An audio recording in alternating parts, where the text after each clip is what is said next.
إن الحمد لله نحمده ونستعينه ونستغفره ونعوذ بالله من شرور أنفسنا ومن سيئات أعمالنا من يهده الله فلا مضل له ومن يضلل فلا هادي له وأشهد أن لا إله إلا الله وحده لا شريك له وأشهد أن محمدا عبده ورسوله أما بعد فإن خير الحديث كتاب الله وخير الهدي هدي محمد صلى الله عليه وعلى آله وسلم وشر الأمور محدثاتها وكل محدثة بدعة وكل بدعة ضلالة وكل ضلالة في النار.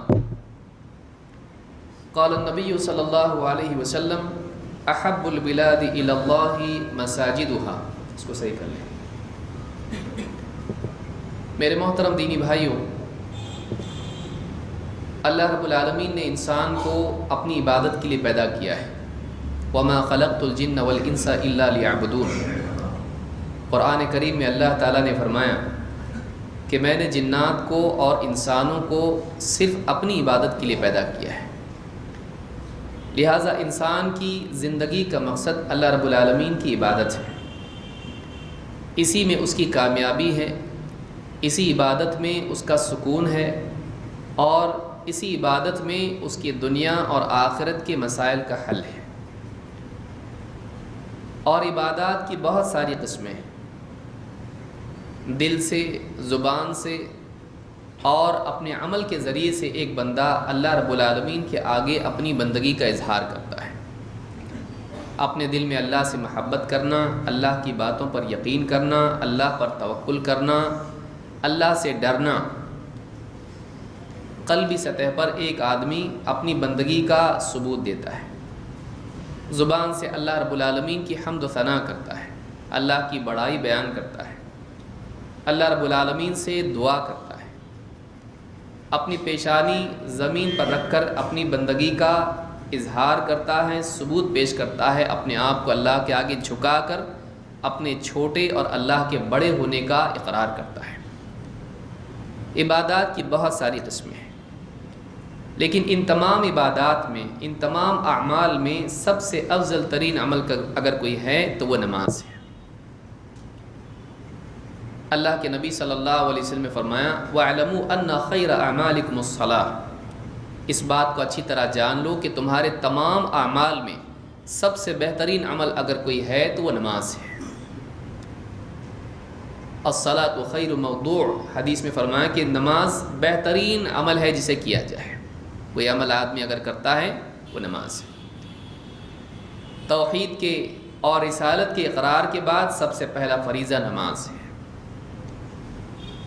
اور اسی طرح سے قیامت کے دن سب سے پہلے پوچھی جانے والی چیز جس کا محاسبہ اللہ تعالیٰ کرے گا بندے کے اعمال میں سے، وہ نماز ہے. اس نماز کی عظمت کے تحت اور دین میں اس کی اہمیت کے تحت اور بندے کے زندگی کے مقصد کے اظہار اور اس کے اہتمام کے لیے اللہ رب العالمین نے اپنے نبی محمد عربی صلی اللہ علیہ وسلم کو حکم دیا. اور اللہ رب العالمین کے حکم کی تعمیل میں آپ صلی اللہ علیہ وسلم جب مکہ سے مدینہ ہجرت کر کے گئے تو وہاں سب سے پہلے آپ نے مسجد تعمیر کی. مسجد نبوی اللہ کے نبی صلی اللہ علیہ وسلم نے مدینہ میں تعمیر کی، صحابہ کی مدد سے، سارے مسلمانوں نے مل کر. اللہ تعالیٰ کی عبادت کہیں بھی کی جا سکتی ہے. آدمی سفر میں ہو، حضر میں ہو، گھر میں ہو، بازار میں ہو، اللہ تعالیٰ کی عبادت، اللہ تعالیٰ نے پوری زمین کو بندے کے لیے مسجد بنا دیا ہے. وہ کسی بھی علاقے میں حمام اور قبرستان کو چھوڑ کر ہر جگہ مسجد ہے. لیکن آپ دیکھیں گے کہ اسلام کی تاریخ میں آپ کو یہ چیز دکھائی دے گی، جیسے ابھی آیت بھی آپ نے سنی کہ سب سے پہلا گھر اگر زمین پر بنایا گیا تو وہ اللہ کا گھر ہے، وہ مسجد جو مکہ میں بنی. میں اس کی تاریخ میں نہیں جاؤں گا کہ پہلے کیسے بنی، ابراہیم علیہ السلام نے پہلے بنائی یا جبریل نے پہلے اس کی بنیاد فرشتوں نے رکھی، اقوال علماء کے ہیں. لیکن اس آیت کے تحت معلوم ہوتا ہے کہ پہلا گھر جو زمین پر بنا وہ کسی انسان کا گھر نہیں تھا. وہ کیا تھا؟ وہ اللہ کا گھر تھا. ان اول بیت وضع للناس